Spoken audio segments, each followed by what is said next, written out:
They created ancestry, which is essentially something that's inherent about those races, maybe genetics involved or something. And then they created community. So now you can be a dwarf that either lived in the mountains with all the other dwarves, or you can be a dwarf that was a pirate, was highborn in a high society, or you were actually from the mountains or the hills. So it really gives a lot more flexibility for those races, which I think is something that Tasha was trying to do.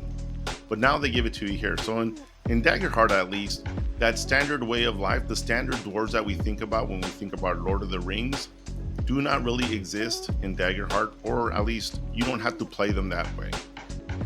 And in Daggerheart, there's 18 different races that you can play.